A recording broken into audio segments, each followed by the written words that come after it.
पनवेल महानगरपालिकेच्या वतीने खारघर येथील हिंदू स्मशानभूमीत उभारण्यात आलेल्या पर्यावरणपूरक शवदाहिनीचे लोकार्पण तसेच प्राणी अंत्यसंस्कार केंद्राचे भूमिपूजन आमदार प्रशांत ठाकूर यांच्या हस्ते करण्यात आले। यावेळी बोलताना आमदार प्रशांत ठाकूर यांनी सांगितले की पर्यावरणपूरक शवदाहिनीमुळे पारंपरिक पद्धतीच्या तुलनेत कमी प्रमाणात लाकडांचा वापर होणार असून त्यामुळे पर्यावरणाची हानी कमी होण्यास मदत होणार आहे। मुंबईनंतर प्राण्यांसाठी स्वतंत्र अंत्यसंस्कार केंद्र उभारणारी पनवेल महापालिका ही पहिली महापालिका ठरणार असून प्राण्यांच्या मृत्यूनंतर त्यांचे योग्य पद्धतीने दहन अथवा दफन होत नसल्याने प्राणीमित्रांच्या मागणीनुसार हे केंद्र उभारण्यात येत असल्याची माहितीही त्यांनी दिली। कार्यक्रमाला महापौर नितीन पाटील, उपमहापौर प्रमिला पाटील, आयुक्त मंगेश चितळे, स्थायी समिती सभापती बबन मुकादम, सभागृह नेते प्रकाश बिनेदार, खारघर शहराध्यक्ष नगरसेवक प्रवीण पाटील यांच्यासह लोकप्रतिनिधी, पदाधिकारी, कार्यकर्ते आणि नागरिक मोठ्या संख्येने उपस्थित होते। पनवेल महापालिकेच्या माध्यमातून आज एकाच वेळेला विविध उपक्रमांची सुरुवात होते।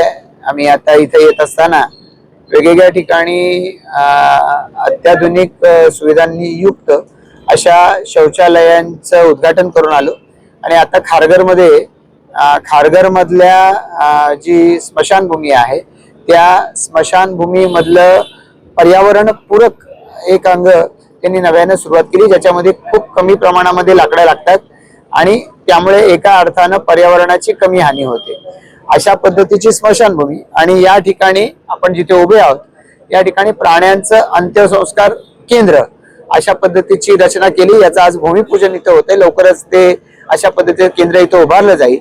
मला पनवेल महापालिकेचं अभिनंदन करायचंय की त्यांच्या माध्यमातून आज एक मोठं पाऊल या ठिकाणी उचललं गेलेलं आहे की ज्यामुळे पनवेल आणि परिसराचं पर्यावरण सांभाळलं जाणार आहे।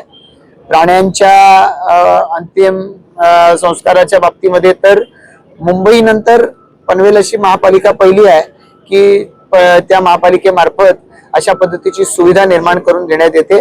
याबद्दल मी महापौर, आयुक्त आणि आमच्या सगळ्या नगरसेवक सहकाऱ्यांचं मनापासून अभिनंदन करतो। प्राण्यांच्या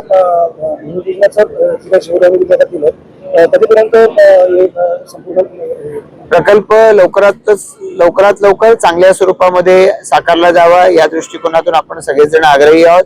मला अपेक्षा आहे की जसं पनवेल आता आंतरराष्ट्रीय नकाशावर येतंय तसं हे विविध उपक्रम हे पनवेल महापालिकेच्या हद्दीमध्ये राहणाऱ्या नागरिकांना भूषणास्पद असे ठरावेत अशीच आमच्या सगळ्यांची इच्छा आहे। प्राण्यांच्या अंत्यसंस्कार करण्यासाठी अशी व्यवस्थाच नसते। आपणच जसं म्हणाल की मुंबईमध्ये आहे, ठाण्याला सुद्धा आहे अशा पद्धतीने इथे अशी सुरू करावी याची प्रेरणा, अशी संकल्पना कशी मनात आली नेमका आणि त्याचा फायदा म्हणजे काही घरगुती प्राणी म्हणजे पाळीव प्राणी असतील किंवा काही भटके असतील किंवा इतर सगळ्या पद्धतीचे या सगळ्यांसाठी असणार आहे। निश्चितच, कारण बऱ्याच वेळेला आपण पाहतो की अलीकडच्या काळामध्ये अनेक लोक हे समाजामध्ये वावरत असताना देखील काही ना काहीतरी कारणामुळे नोकरी धंद्या रोजगाराच्या निमित्तानं असेल तर ते एकटे राहतात। अशा वेळेला प्राण्यांची त्यांची मैत्री जडते। असे प्राणी हे त्यांचे जीवाभावाचे होतात। आपल्याकडे ग्रामीण भागामध्ये आपण पाहतो एखादा बैल त्याचे अंत्यसंस्कार आणि त्याची पुण्यतिथी हे सुद्धा साजरे होतात। शहरामध्ये सुद्धा कुत्रे, मांजरं हे दैनंदिन लोकांचे सहकारी झालेले आहेत, त्यामुळे त्यांच्याशी त्यांच्या भावना जोडलेल्या असतात।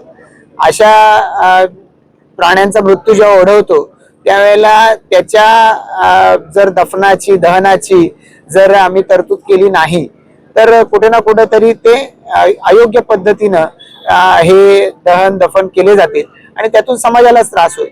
आणि त्यामुळे महापालिकेच्याकडे अशा खारघर मधल्या प्राणी मित्रांनी विशेषत्वानं मागणी केली आणि या सर्व अशा पद्धतीच्या प्राणी मित्रांच्या माध्यमातून आज हा प्रकल्प याची सुरुवात होते, याचा मला सुद्धा आनंद आहे। मानवी शवदाहिनीच्या संदर्भामध्ये अनेक प्रकारे अनेकांच्या मनामध्ये शंका असतात की आपण नैसर्गिकरित्या म्हणजे लाकडाला जळीत केल्याच्या नंतर त्याची सगळी जी हाडे असतात म्हणजे आपण काही विधी वगैरे करतो त्यासाठी मिळत नाहीयेत। या संदर्भामध्ये काय तुम्हाला असं वाटतं, कोणी याच्याबद्दल शंका नाही?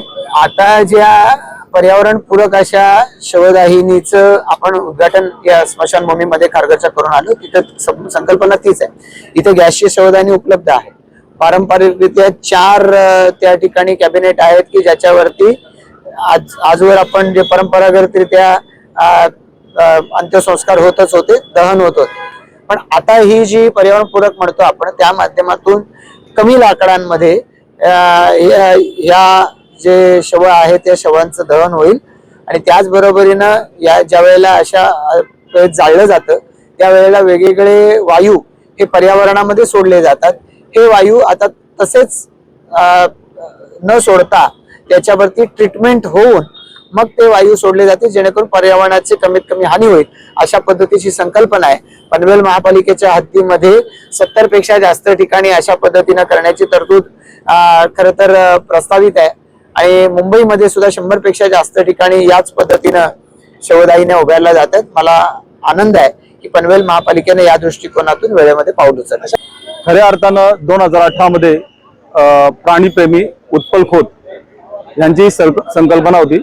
त्यांनी मला आग्रह धरला की सन्माननीय आमदार प्रशांतदा ठाकूर साहेबांची मला भेट पाहिजे. त्यांना मी आमदार साहेबांची भेट घेतली आणि तेव्हापासून तो पाठपुरावा चालू झाला.